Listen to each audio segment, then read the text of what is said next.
अस्सलाम वालेकुम and welcome back.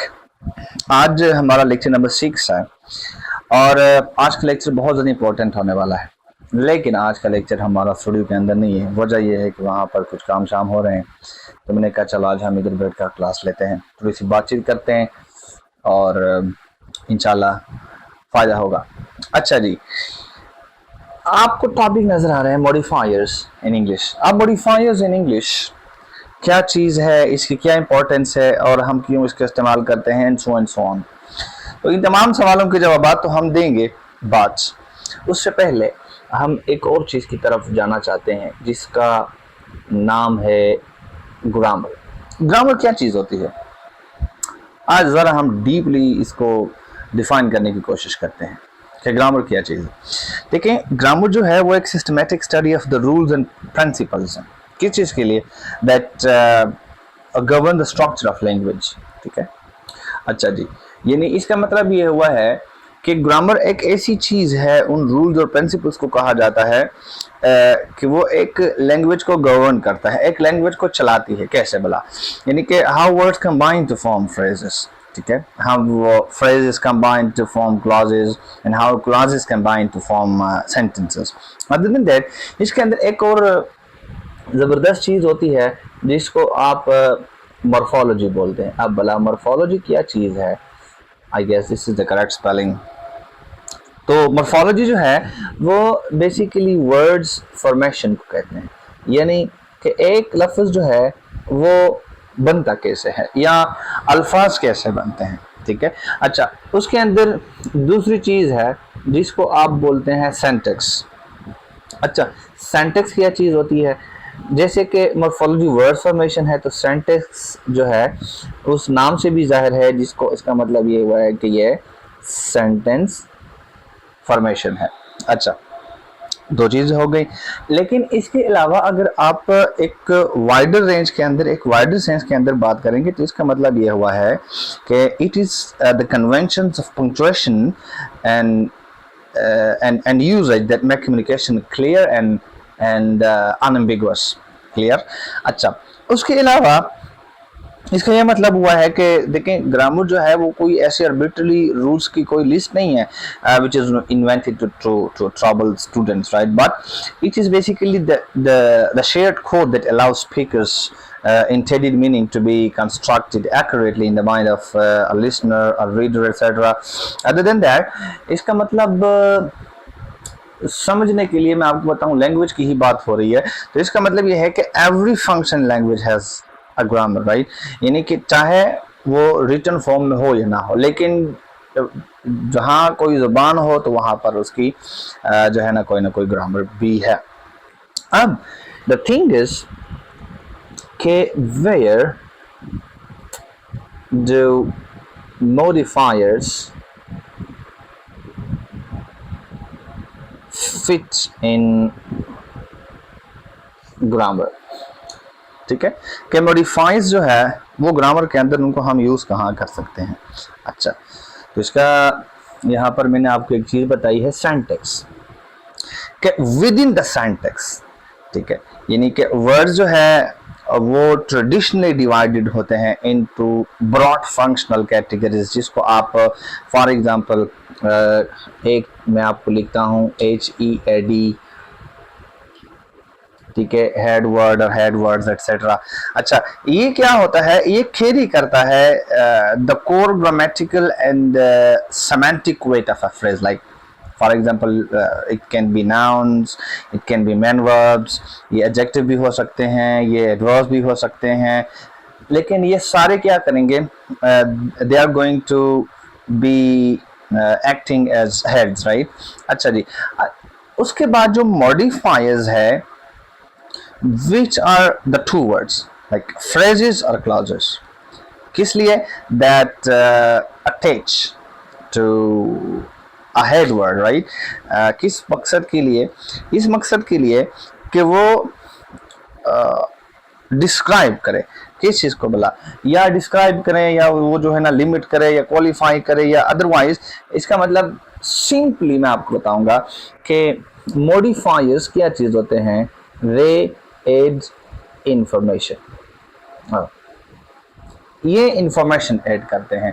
So it can be adjectives, मैंने आपको बताया, it can be adverbs, it can be nouns, it can be main verbs, or they are going to act as heading words। अच्छा, उसके अलावा modifies के अंदर ये add information क्या चीज होती है जो मॉडिफाई करता है। इसका मतलब ये है कि मॉडिफायर लफ्ज निकला हुआ है मॉडिफिकेशन से। मॉडिफाई, मॉडिफाई का मतलब ये होता है कि वो आपको इंफॉर्मेशन देता है, या तो वो किसी चीज को डिस्क्राइब करते हैं, या तो वो किसी चीज को लिमिट करते हैं, या तो वो किसी चीज को मिसाल के तौर पर क्वालिफाई करते हैं, या यही चीज किसी चीज के बारे में क्या करते हैं, इंफॉर्मेशन ऐड करते हैं। ठीक है, तो इसका मतलब यह हुआ है कि modifiers sit in the interference between the lexicon, like the individual words, like one by one words है, or maybe the syntax, like the sentence structure, and other than that there are grammatical mechanism। ठीक है, एक grammatical mechanism जो है through which a language achieves descriptive or maybe richness or maybe precision or maybe anything else, right? नॉन्स भी आप उसको कह सकते हैं। अच्छा, अब एक तो हमारे पास ये बात हो गई। दूसरी चीज हमारे पास बहुत ज्यादा इंपॉर्टेंट है और ये है क्वेश्चन कि व्हाई आर मॉडिफायर्स इंपॉर्टेंट। ये इंपॉर्टेंट क्यों है? ये इंपॉर्टेंट इसलिए है कि they add descriptive details that a bare sentence can not supply. For example bare sentence है, मेरा मतलब ये है कि एक छोटा सा जुमला हो। फॉर एग्जाम्पल मैं कहता हूं द मैन कैम, वो बंदा आ गया। अब वो बंदा कौन है, कहाँ से आया है, क्यों आया है, उसकी फिजिक के बारे में कोई इंफॉर्मेशन, कोई डिटेल वगैरह नहीं है। ठीक है, तो ये क्या करता है, ये डिस्क्रिप्टिव डिटेल, डिस्क्रिप्टिव, जैसे आप और डिस्क्रिप्टिव ऐसे की भी जो एक टाइप होती है, वो एक अपने लिए अलग बहस है। ठीक है, अच्छा, और उसके अलावा मॉडिफाइज इसलिए भी इंपॉर्टेंट है, यहाँ पर लिख लेते हैं इसको। एक तो ये आपको डिस्क्रिप्टिव डिटेल्स ऐड करता है। अच्छा जी, उसके अलावा ये स्पीकर को इसलिए भी अलाउ करता है कि वो डिस्टिंग्विश करे, यानी कि वन एंटिटी फ्रॉम अनदर, यानी कि ये इंपॉर्टेंट इसलिए भी है कि इसके अंदर हमारे पास हो सकती है, ये हो सकता है आइडेंटिफिकेशन। ठीक है, अच्छा, उसके अलावा क्या करते हैं, they narrow down general category into specific ones. इसका मतलब ये है कि ये हमारे पास इसके अंदर एक और चीज है जिसको आप बोलते हैं लिमिटेशन। लिमिट करता है, जैसे मैंने थोड़ी देर पहले एक बात की।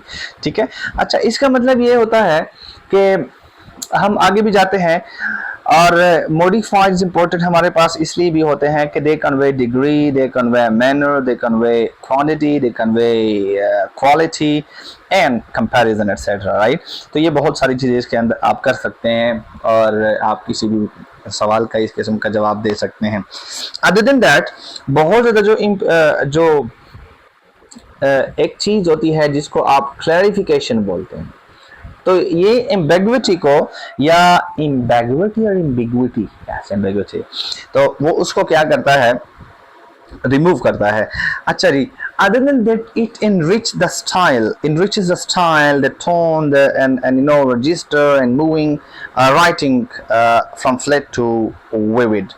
अच्छा जी, अब एक तो ये चीज हो गई है। नेक्स्ट जो हमारे पास है, हम अगर ये कहेंगे कि मॉडिफायर्स जो है वो किस तरीके से कम्युनिकेशन को क्या करते हैं, इम्प्रूव करते हैं।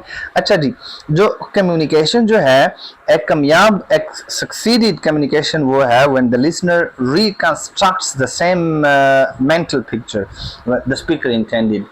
ठीक है, यानी मैं आसान लफ्जों में आपको बताऊंगा तो इसका मतलब ये है कि जो बंदा बात कर रहा होता है, जो स्पीकर बात कर रहा है उनकी बातों को जो अगला बंदा जो लिसनर है वो उनको क्या करे, रिकंस्ट्रक्ट करे, यानी कि उनको अपने लफ्जों में, यानी कि इसका मतलब ये है वो सही तरीके से अंडरस्टैंड कर पाता है। अच्छा जी, और उसके यानी मॉडिफाई जो है ना वो चीफ टूल्स होते हैं for narrowing that mental picture from something very vague, which means that is ambiguous, that is very unclear, और टू समथिंग एग्जैक्ट। ठीक है, फॉर एग्जाम्पल मैं आपको कहता हूं यहां पर अली बॉट अ कार, ये एक सिंपल सेंटेंस मैंने लिखा है। अच्छा, अगर इसी सेंटेंस को मैं यहां पर ऐसे लिखूंगा कि Ali the tall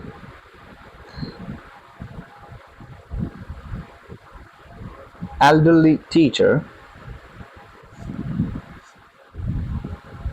who lives कैसे लिखें, yes, next door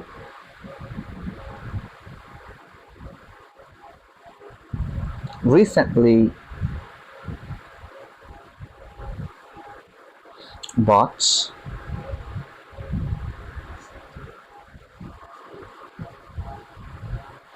a sleek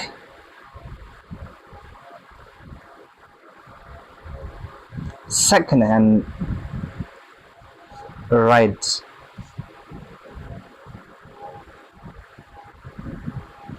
convertible from the dealership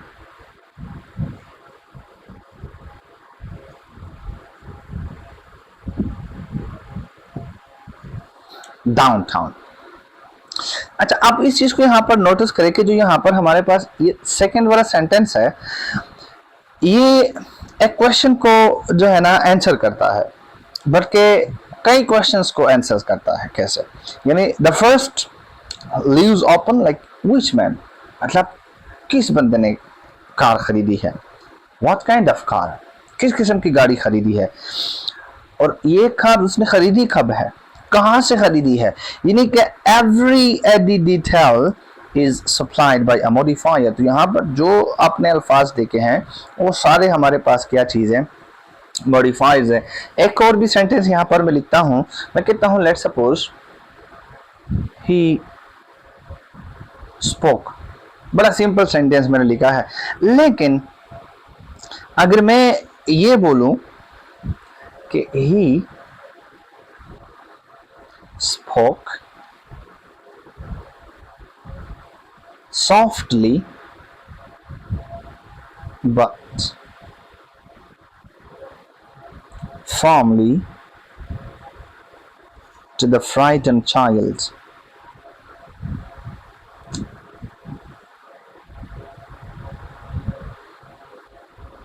ठीक है, अब इस जुमले को देखें कि दोनों जुमलों के अंदर कितना बड़ा फर्क हुआ। ठीक है, मैं कहता हूं the book is on the table. आप किस टेबल के ऊपर किताब पड़ी है, कौन सी किताब टेबल के ऊपर पड़ी है, कहाँ पड़ी है, सिंपल। बट अगर इस जुमले के अंदर मैं कुछ और चीजें ऐड करूंगा, लेट सपोज मैं कहूंगा कि the old leather bound book is on the wooden table by the window in my room. अच्छा, सब क्वेश्चंस के आंसर्स आपको मिल गए हैं। ठीक है, for example Asif and Asifa finished the project. अब कोई समझ नहीं आ रही, ठीक है, जुमला सही है, ठीक है, सिंपल है, बात इसके अंदर अगर हम मॉडिफायर्स ऐड करेंगे तो हम बोलेंगे कि for example Asif and Asifa finished the challenging research project ahead of schedule. Oh, that's great. ठीक है, अच्छा, कोई और एग्जाम्पल हम इसके अंदर मेंशन कर सकते हैं। लेट्स सपोज अगर मैं लिखता हूं द डॉग बार्क्ड, सिंपल सी बात है, जुमला करेक्ट है, मैं ये नहीं कह रहा हूं कि जुमला जो है वो गलत है,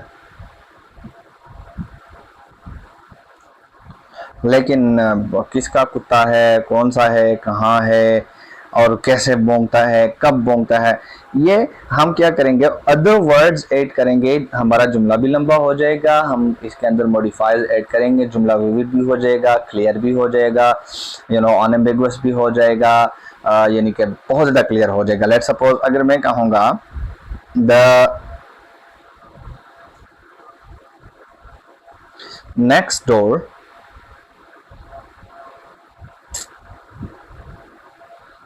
neighbor's small brown dog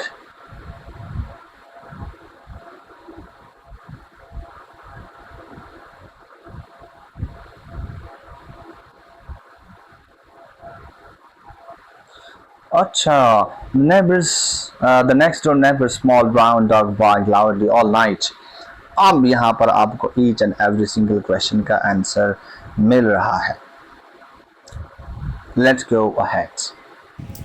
तो आगे चलकर सबसे पहली चीज़ के मॉडिफायर्स को हम डिफाइन कर सकते हैं कि a modifier is a word, a modifier is a phrase और a modifier is a clause that gives more information about another word in a sentence। बहुत आसान सी डेफिनेशन है, ठीक है, इसको हम एक दफ़ा लिख लेते हैं। ये हमारे पास इसकी डेफिनेशन हो गई है। अच्छा, अब ये जो मॉडिफाइज होते हैं ना, ये ऑप्शनल चीज़ें हैं, दे आर ऑप्शनल एडजंक्ट्स, यानी कि दे आर नॉट ऑब्लिगेटरी कम्प्लीमेंट्स। ऐसा नहीं है कि आपने, मतलब ये है कि लाजमन इसको लिखना है, अगर जैसे मैंने आपको पिछले 2-3 सेंटेंसेस लिखवाए थे। अच्छा जी, उसके अलावा ये जुमले के अंदर सिर्फ क्या कर सकते हैं, ये क्लैरिटी पैदा करते हैं, ठीक है, या जो है ना लिमिट करते हैं, या डिस्क्राइब करते हैं, या क्वालिफाई करते हैं, इंफॉर्मेशन ऐड करते हैं। अच्छा, लेकिन इसकी जो करेक्ट प्लेसमेंट है, करेक्ट प्लेसमेंट वो बहुत ज़्यादा ज़रूरी है।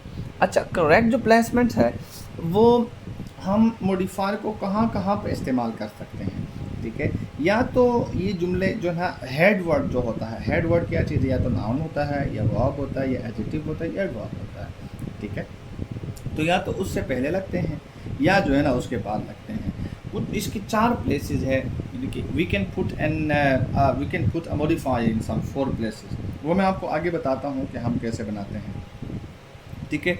एक फॉर एग्जांपल मैं कहता हूँ कि Ayesha smiles warmly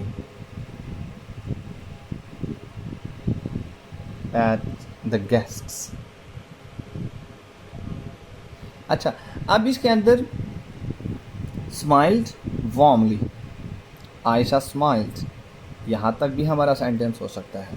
Ayesha smiled warmly इधर तक भी हो सकता है। हमने लंबा सेंटेंस लिख लिया, ठीक है। इसके अंदर मैं एक हेड वर्ड को उठाता हूँ, तो इसको लेट्स सपोज मैं कहता हूँ स्माइल्ड, यानी कि मैंने कहा कि ये हमारे पास एक वर्ब है। अच्छा, बट इस वर्ब को मॉडिफाई किसने किया है, और वार्मली ने किया है। ये मॉडिफाई है, मॉडिफाई यानी कि मॉडिफिकेशन करता है। मैंने आपको एक ही लफ्ज़ है कि ये क्या करते हैं, एड इंफॉर्मेशन, बस इतनी सी बात है। अच्छा, this is the book that I lost. This is the book, इसमें हेड वर्ड हमारे पास क्या हुआ, बुक दैट आई लॉस्ट। अच्छा, कौन सी किताब, वो जो मुझसे गुम हो गई, ठीक है। To win the match Ahmad trained hard. अब ट्रेंड ये कोई मकसद है, पर्पस है। मॉडिफिकेशन किस जो ना कौन सा ग्रुप ऑफ वर्ड्स है जिसने की है, तो टू विन द मैच, ये चीज़ हो गई है। The very tall building collapsed, the very यानी कि वही बिल्डिंग एट्सेट्रा, बहुत सारी अलग भी इसके अंदर हम चीज़ें ऐड कर सकते हैं। तो मॉडिफायर एड्स करते हैं, डिस्क्राइब्स करते हैं, जो ना it limits, it qualifies information you know about a head word, like definitions मुख्तलिफ हो सकते हैं। हम इसको मज़ीद मुश्किल भी कर सकते हैं, आसान भी कर सकते हैं, बट मुझे लगता नहीं इससे ज़्यादा आसान। अच्छा, नेक्स्ट हम जाते हैं आगे, और नेक्स्ट हम जब जाएंगे तो purpose of modifiers. अच्छा, modifiers जो है वो कुछ 15 major communicative purposes in English को सर्व करते हैं, और जो हर एक उनमें से है वो मैं आपको एक एक बता देता हूँ. अच्छा, नंबर 1 जो है वो हमारे पास है कि इट डिस्क्राइब. अच्छा, जो इसका मतलब है ये होता है कि descriptive modifier paints a mental picture bye attaching sensory और evaluative detail to a head word. For example, मैं कहता हूँ a golden sunset, Ali shouted angrily, a crumbling old wall, the shining silver spoon, Sarah sang beautifully and so on, right? अच्छा जी. लेकिन इसके अंदर जो एक कॉमन मिस्टेक है जो वो करते हैं, that is overloading a single noun with too many descriptive additives, producing clumsy prose. तो उस चीज़ की ज़रूरत नहीं है. बात एग्जामिनेशन पॉइंट ऑफ व्यू के अंदर, पॉइंट ऑफ व्यू से अगर हम देखेंगे तो CSS essay के अंदर we are going to prefer one precise adjective और 3 वैगे वंस. तो ये चीज़ है. अच्छा, नंबर 2 इसके अंदर हमारे पास है identification.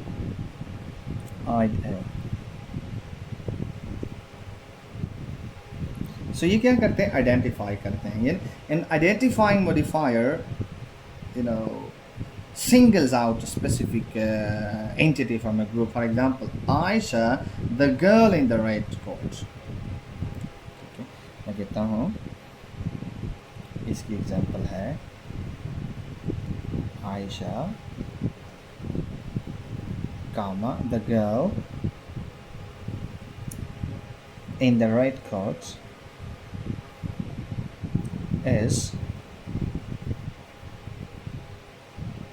the topper of the class. अच्छा, तो इसके अंदर हम क्या कहते हैं, Ayesha the girl in the red coat. बहुत सारे लोग खड़े हैं, उनमें से किसी एक को हम पॉइंट आउट कर रहे हैं, तो इस वजह से हम कह रहे हैं कि ये आइडेंटिफिकेशन है और आइडेंटिफाइंग मॉडिफायर इसको हम कहते हैं. ठीक है, लेकिन इसके अंदर वंस अगेन जो एक कॉमन मिस्टेक है जो बहुत सारे लोग करते हैं, they are using the without any identifying modifier with the noun, and that is still ambiguous. ठीक है. For example, Ayesha girl in the red coat. समझ नहीं आ रही बात. इससे पहले हम द लगाएंगे तो भी ज़्यादा होगा. For example, that exact, for example, the same book, this particular chapter, etcetera. Alright. अच्छा, नेक्स्ट हमारे पास जो एक और पर्पस है, दैट इज लिमिट. अच्छा, अब जो लिमिटिंग मॉडिफायर है वो रिस्ट्रिक्ट करता है किसी चीज़ को, the reference of head word और small. For example, only 3 students. मैं कहता हूँ only 3 students have passed the examination. For example, the last bus. For example, just one chance and so on, right. For example, the first attempt he cleared CSS examination. Clear? The first attempt. So few opportunities. अच्छा, इसके अंदर एक जो mistake है वो misplacing only which changes the whole meaning of the sentence. ठीक है, वो कैसे, वो मैं आपको बताता हूँ. अच्छा जी, दूसरी नेक्स्ट जो हमारे पास चीज़ है number 4, that is specify quality. ठीक है, कि मॉडिफाइज क्या करते हैं, वो डिस्क्राइब करते हैं the inherent nature of characteristic of a head word. For example, a brilliant idea. For example, हम बोलते हैं a fragile vase. For example, an honest answer. For example, a reliable friend. For example, a bitter taste, etcetera. अच्छा, अब इसके अंदर जो एक mistake के बहुत सारे लोग करते हैं, that is confusing quality adjective with quantity adjectives. So but examination point of view के अंदर, पॉइंट ऑफ व्यू के साथ हम बात करेंगे तो क्वालिटी आंसर्स व्हाट काइंड. और उसके बाद है इट आल्सो स्पेसिफाइज क्वांटिटी. ठीक है, for example, quantity modifies tell us how much or how many. वो आपको आंसर्स करते हैं. I ate five apples. I didn't eat. Literally बात मैं आपको सिर्फ एग्जाम्पल दे रहा हूँ, ठीक है। For example much effort, for example several attempts and so on. Next हमारे पास जाएंगे तो वो आप जो है ना जाते हैं फिर डिग्री की तरफ। डिग्री, अब डिग्री तो डिग्री मॉडिफायर जो है वो इंडिकेट करते हैं द इंटेंसिटी और एक्सटेंट क्वालिटी। कैसे? फॉर एग्जाम्पल मैं कहता हूँ oh the weather is cold, और मैं कहता हूँ the weather is extremely cold, हम कहते हैं quite good, that is a good idea, that is you know quite a good idea, but he's too slow or he's too weak to walk, ठीक है, he's too slow to get to the point. So for example, he is so tired, I'm so hungry that I can eat a horse, बड़ा मशहूर जुमला है। Next हमारे पास जो है ना मैनर की बात इसके अंदर हमारे पास होगी, तो मैनर जो है वो क्या करते हैं, modifies explain how an action is perform. For example Ali spoke softly, Sarah walked briskly. For example, Ali answered rudely, Ahmad worked delightfully, Aisha reacted calmly and so on, right? अच्छा जी, और next हमारे पास है कि ये ambiguity को remove करता है। कैसे? अगर आप मॉडिफायर्स को वेल प्लेस्ड करते हैं तो वो एलिमिनेट करते हैं मल्टीपल पॉसिबल रीडिंग्स और मे बी अ सेंटेंस के बहुत ज़्यादा दफ़ा उसको पढ़ना नहीं पड़ता अगर आप उसको सही तरीके से लगाते हैं तो। फॉर एग्जांपल आप कहते हैं the report which was late upset the manager, the report which was late, so only Sara saw the accident, the book that I ordered arrived, Aisha almost finished all her homework. So अगर हम उसको सही तरीके से place करेंगे। अच्छा, next जब हम जाते हैं तो वो प्रेसिजन की तरफ बात जाती है। प्रेसिजन, अब प्रेसिजन क्या चीज़ है भला, कि वो मॉडिफाइज को अगर आप यू है ना जो precise modifiers replace value description with exact and measurable or maybe specific detail. For example, a 6 foot tall man, लेकिन इसको हम लिखेंगे वाला कैसे, 6 foot tall man, a 20% increase and so on. अच्छा जी, हम कहते हैं 2-hour lecture. Okay. For example, another example हम लिखते हैं a size 42 shoe. We can have other examples as well, लेकिन फिर वीडियो बहुत लंबी हो जाएगी। आई डोंट नो कितना टाइम हो गया है वीडियो को बात। अच्छा जी, अब इसके साथ साथ ये स्टाइल को भी इम्प्रूव करता है। Like modifies very sentence read and evaluate the register aboving prose from plain to literary. For example, a whisper of winds, the relentless rain, or you can say the unyielding will, you can say a haunting melody, etc. और उसके बाद जो है ये emphasis को भी create करता है, ये किसी चीज़ के ऊपर ताकीद भी देता है, जोर भी देता है। कुछ ऐसे मॉडिफायर्स है दैट इंटेंसिफाई और that foreground a particular idea. For example absolutely certain, for example जैसे वो किसी ने कहा था एब्सोल्युटली नॉट, ठीक है, and truly remarkable, completely wrong etcetera. तो क्या करता है वो एम्फेसिस डालता है। और उसके बाद क्लैरिटी की आपको मैंने बार बार इसके अंदर बात बताई है। अच्छा जी, उसके अलावा मॉडिफाइज का एक बहुत जो और बड़ा ज़बरदस्त काम है वो क्या चीज़ है कि ये आपकी जो फ्लुएंसी होती है उसको भी इम्प्रूव करते हैं। अच्छा, वो कैसे? जो स्किलफुल मॉडिफायर्स, जो स्किलफुल मॉडिफायर होते हैं वो हमेशा क्या होता है, combine करते हैं which are the idea which are smoothly or you can say smoothly instead of is a string of short like choppy sentences. बहुत बड़े बड़े जुमलों को हम स्मॉल करके बना सकते हैं लिख सकते हैं। फॉर एग्जांपल अभी कुछ टाइम पहले एक टेस्ट हुआ था एसएसटी जनरल का, उसके अंदर एक सेंटेंस आया हुआ था, having finished her homework she left early. So the rain having stopped, we resumed the match. For example, smiling broadly, she accepted the award, and so on. अच्छा, अब नेक्स्ट की तरफ अगर हम जाएंगे तो वो कंपैरिजन को भी एक्सप्रेस करते हैं, like taller than his brother, for example the most intelligent student, for example less expensive, or you can say the best solution, and so on. और उसके बाद ये डिटेल को भी ऐड करते हैं, यानी कि जो जनरल मॉडिफाइज होते हैं वो एक सेंटेंस को इनरिच करते हैं विद एडिशनल, विद एसेंशियल और with non essential information. For example my uncle Ali, a retired जज, विजिटेड अस। तो अगर मैं इस सेंटेंस को सिर्फ इतना सा लिखूंगा कि my uncle visited us, simple सा सेंटेंस है, लेकिन मैं यहाँ पर कहूँगा माय uncle Ali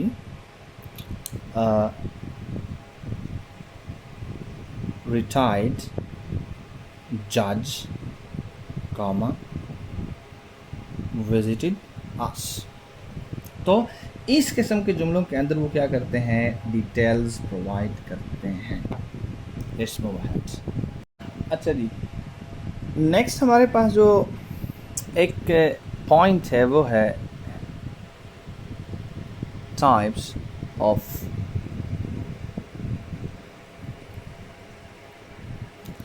modifiers। अच्छा, अब कुछ टाइप्स हैं वो मैं आपको लिख के दे देता हूँ, because we have so many types, more than 15-17 types. तो हम लिखते हैं, उसके बाद I am talking to you. Alright, so I've written all the 21 types of modifiers. Right? You know, English recognizes many overlapping ways of classifying modifiers, like by forms, by function, and by correctness. So all 21 major types I will be going to explain one here, right? But you know, let me tell you that there are some you know, English great books regarding grammar, like the Cambridge Grammar of the English language, you know, separate modifier from complement, and peripheral dependent, a distinction reflected in the chapter, you know, of the treatment of restrictive and non-restrictive modifiers. It's functionally different from other descriptive adjectives. But अगर आप Michael Swan's practical English usage and Raymond Murphy's English grammar in use, इन दोनों को अगर आप देखेंगे तो they both recognize particular and, you know, infinitive modifiers around the learners, or the learner find the question what is doing the action, etc. I think I'm referring to chapter number 9 of the Michael Swan's practical English usage, and chapter number 11 of English grammar in use by Raymond Murphy. Okay, so we are going to talk about all of them one by one. Number one is single word modifier, like single word modifier. You know, usually that is an adjective or maybe an adverb, like that modifies the head word very directly. हम बोलते हैं beautiful garden, Sarah sang song loudly, and honest man only ran quickly, and you know, tall building. अच्छा, दूसरा हमारे पास इसके अंदर है phrase modifier। अब phrase क्या होता है? फ्रेज़ मैंने आपको कल के लेक्चर में बताया था, मॉडिफायर आज हम बता रहे हैं। तो आप दोनों को मिलाएंगे तो इसका मतलब ये हो जाएगा कि it is a group of word without subject verb pair that modifies the head word. Like for example, आप ये बोलेंगे the man on the roof, walking slowly, for example Sarah smiled, etc. Clear? अच्छा जी, और उसके बाद जो है जब आप क्लास मॉडिफाई की तरफ जाएंगे तो वही बात है कि क्लास के बारे में भी आपको पता है और मॉडिफाई के भी बारे में भी आपको पता है। There is once again going to be a group of words which is containing a subject and, you know, a verb that modifies a head word. For example, it's going to be, you know, a relative or maybe adverbial clause, like the book that I bought is new. When it rains we stay indoors. तो इन दोनों जुमलों को अगर आप देखेंगे, so when it rains we stay indoors, and you know, she left, why? Because she was tired. the man whom you met is my boss, etc. अच्छा जी, adjective modifier, इसके बारे में भी आपको पता है, वही वंस अगेन चीज़ है कि एडजेक्टिव किस चीज़ को बोलते हैं और मॉडिफायर किस चीज़ को बोलते हैं. Like that is a wise decision, the sky is blue and N ancient castle and so on. और मैं ये जल्दी इसलिए बताता हूँ कि ये इतनी ज़्यादा मुश्किल चीज़ें नहीं है कि जिनको हम पूरा घंटे का टाइम दें. So I am going to telling you all of them one by one, right? So adverb, for example, she quickly agreed, for example, surprisingly he won, an incredibly hard test, etc. और उसके बाद हमारे पास आता है noun modifier. Like noun modifier, it is used attributively to modify another noun. For example, a stone wall. ये attributively का मतलब ये होता है कि दो अगर आपके पास nouns होते हैं, जैसे एक वॉल है, तो इस वॉल को मॉडिफाई करने के लिए हम बोलते हैं स्टोन. फॉर एग्जांपल टीचर है तो उससे पहले आप बोलते हैं इंग्लिश. क्लियर? तो ये क्या करते हैं हम, फॉर एग्जांपल हम बोलते हैं कि computer table, like a kitchen table, a computer program, right, a security guard. तो ये सारी चीज़ें क्या है, ये दोनों नाउन है. और इन दोनों को आप क्या करते हैं, जब यकजा करते हैं तो फिर जो फर्स्ट वाला होगा वो हमेशा नाउन मॉडिफायर कहलाएगा. वर्ब मॉडिफायर क्या चीज़ है, ये एक एडवर्बियल एलिमेंट होता है. लाइक या तो कोई वर्ड होता है या फ्रेज होता है या कोई क्लॉज होता है that modifies the action which is expected bye a verb. Clear? Like, और ये हमेशा के लिए हम कहाँ लगाएंगे, बिल्कुल वर्ब के साथ ही लगाएंगे. For example, Ali finished quickly. तो इसको हमने क्या किया, जिस वर्ड को ये मॉडिफाई कर रहा है तो उसी वर्ड के बिल्कुल हमने साथ लगा. Like Sarah left without saying goodbye. For example, Ali and Asif arrived before the dawn. And ये चीज़ है.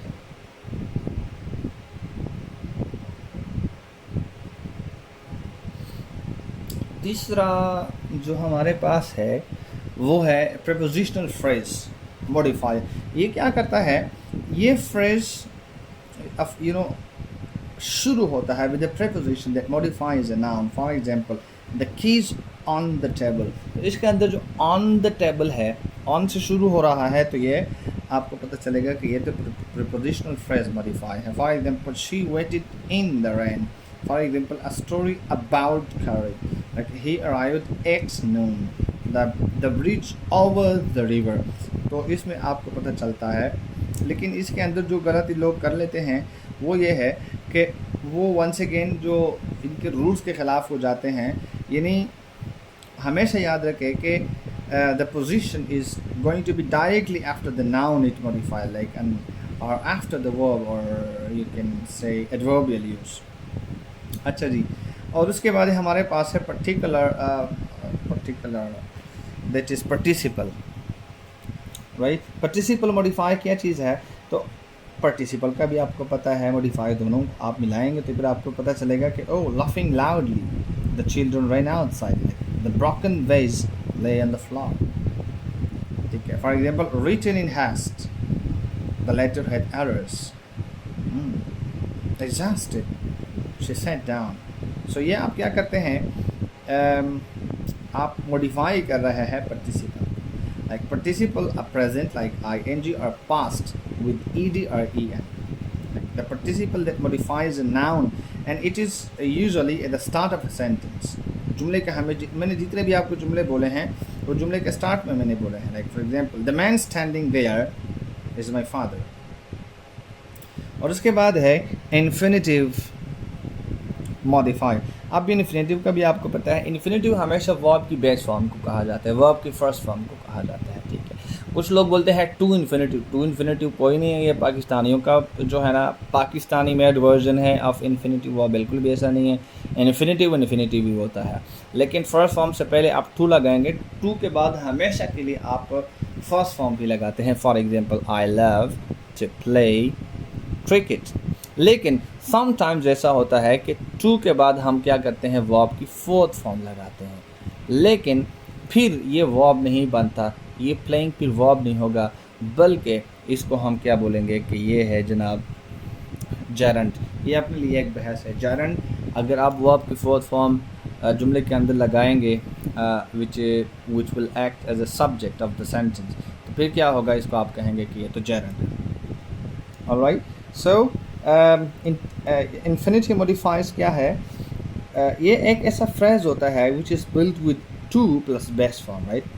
जैसे मैंने आपको उधर बताया, दैट मॉडिफाइज अ नाउन और may be a verb, and अक्सर दफ़ा ये होता है कि ये किसी पर्पस को ही जो है वो एक्सप्रेस कर रहा होता है। For example, this is a book to read. For example, she studied to pass the exam. The right to watch, everybody has the right to watch. Like, he came to help.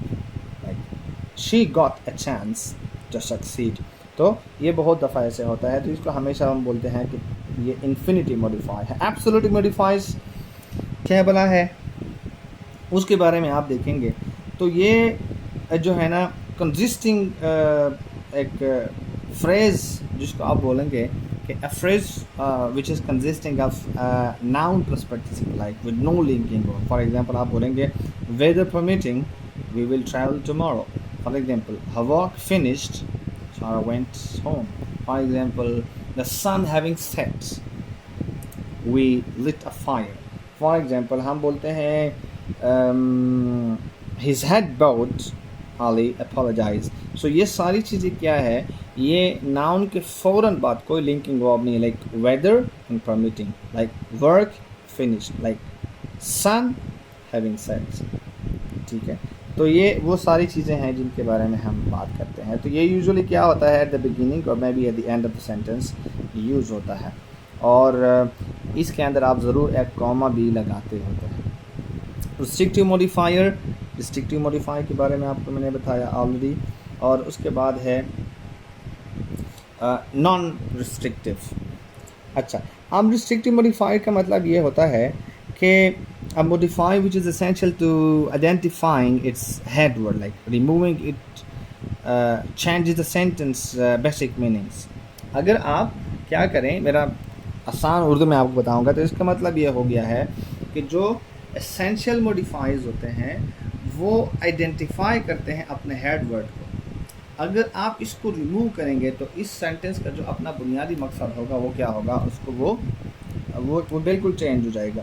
और दूसरी बात ये है कि ये कभी भी इसके अंदर हम कॉमा नहीं लगाते, like the students who studied hard passed. For example, the book that you gave me is lost, people who lie are untrustworthy and so on. तो इसके अंदर हम कभी भी कॉमा नहीं लगाते। हाँ, जो नॉन रिस्ट्रिक्टिव मॉडिफायर्स होते हैं उनके अंदर हम कॉमा ज़रूर लगाते हैं। कैसे? For example, my father who is 65 still work. So my father, उसके बाद कॉमा लगेगा, उसके बाद हु इज़ 65 फिर कॉमा लगेगा, स्टिल वर्क्स। यानी कि ये आपको एडिशनल इंफॉर्मेशन जो नॉन एसेंशियल इंफॉर्मेशन है वो आपको जो है ना ऐड करते हैं। हाँ, अगर आप इसको रिमूव करते हैं तो ये बिल्कुल भी सेंटेंस के कोर मीनिंग को चेंज नहीं करेगा। इसके अंदर से आप रिमूव करेंगे तो सेंटेंस के कोर मीनिंग को चेंज करेगा, इसके अंदर से रिमूव करेंगे तो चेंज नहीं करेगा। तो ये दोनों के अंदर फ़र्क है। फॉर एग्जांपल, हम बोलते हैं Paris which is the capital of France is beautiful. तो इसका मतलब यह है कि Paris is beautiful, Paris is beautiful. मैंने बीच वाला पूरा का पूरा एक जो फ्रेज़ है या क्लॉज है या वट एवर जो आप इसको बोलते हैं, ग्रुप ऑफ वर्ड्स हैं, उसको मैंने क्या किया, हटा दिया। लेकिन हम फिर भी कहते हैं कि the sentence is complete because it is giving your complete meaning. अच्छा जी, फॉर एग्जांपल आप बोलते हैं her brother a doctor lives abroad. अच्छा, हर ब्रदर, उसका भाई, लिव्स अब्रॉड, कोई फ़र्क नहीं पड़ा, अ डॉक्टर, और who is the doctor lives abroad.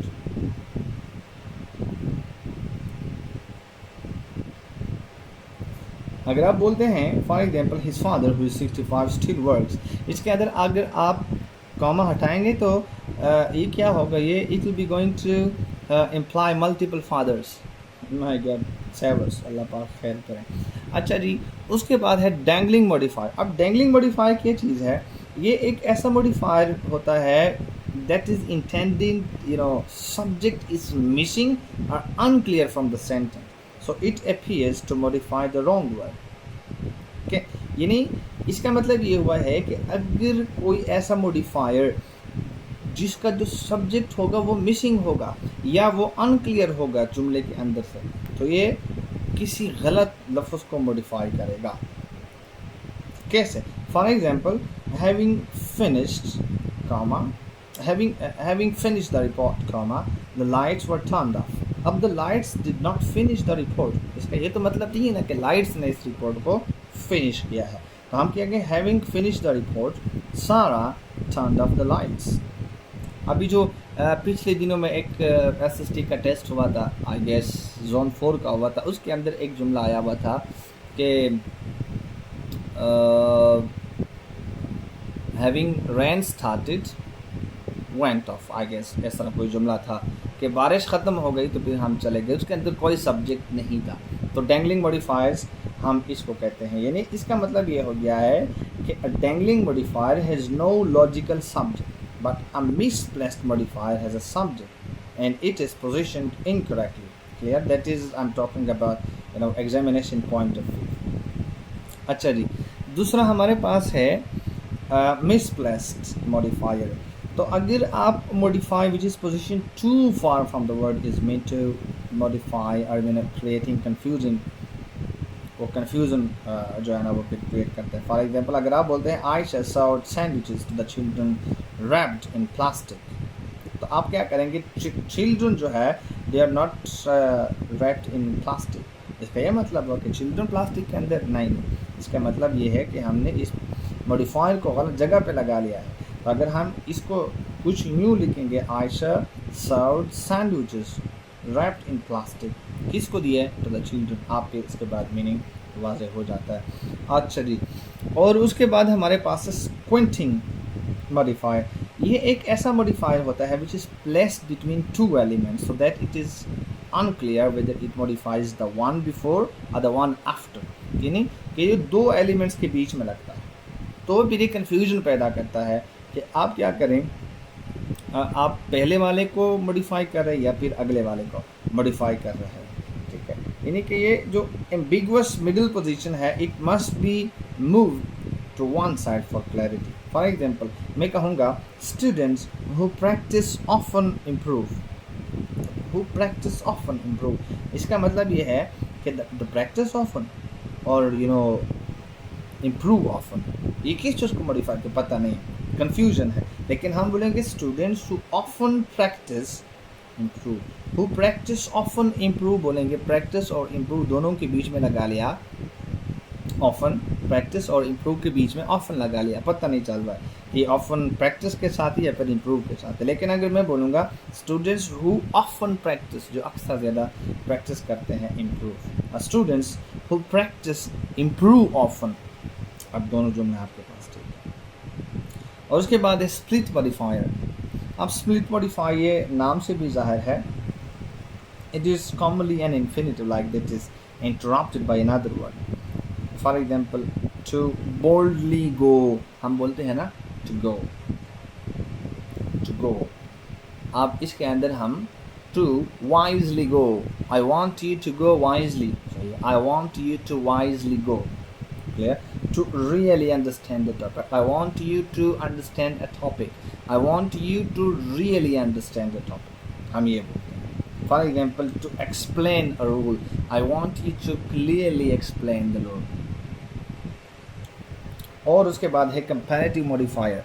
ये तो आपको नाम से भी पता है, faster than before, more intelligent than expected and so on, he is taller than his brother and वगैरह वगैरह हम ये बोलते हैं। लेकिन इसके अंदर भी हम एक चीज़ है कि हम डबल कंपैरिजन या डबल कंपैरेटिव मॉडिफायर्स नहीं लगा सकते। फॉर एग्जांपल, हम बोलते हैं ना टॉलर, तो हम टॉलर्स के साथ मोर नहीं लगाते, हम ये नहीं बोलेंगे he is more taller than his brother, हम ये भी फॉर एग्जांपल नहीं बोलेंगे कि he is the most best student, he is the best student.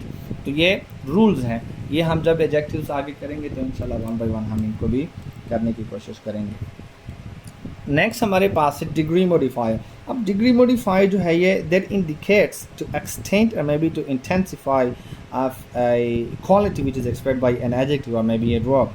Like for example हम ये बोलते हैं quite tired, so happy, too late, ये मैंने थोड़ी देर पहले बात की, ठीक है। और बहुत सारे आपने एक दफ़ा लफ्ज़ सुना होगा, बहुत दफ़ा सुना होगा good enough, it is good enough, लेकिन कुछ लोग कहते हैं इट इज़ इनफ गुड, ये गलत होता है। इनफ गुड नहीं बोलेंगे, गुड इनफ बोलेंगे। और इंटेंसिफायर, इंटेंसिफायर क्या चीज़ है इसका भी मैंने आपको बता दिया है।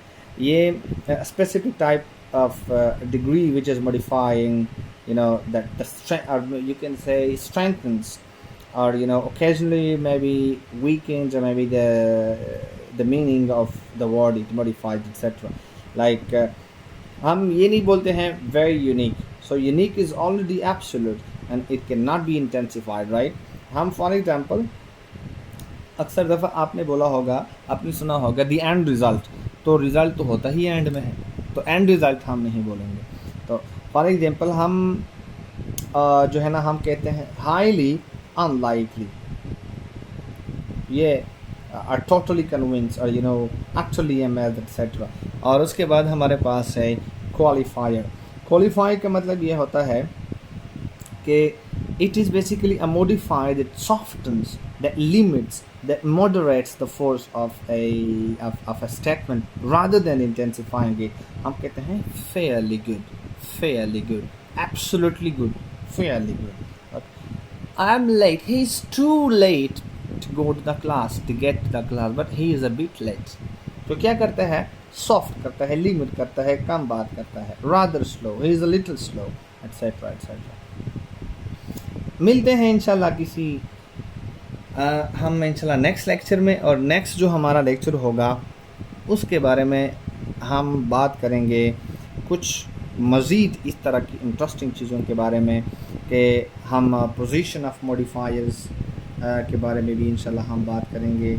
उसके अलावा हम other things, other very important points. So stay connected and wait for the next session. Bye bye.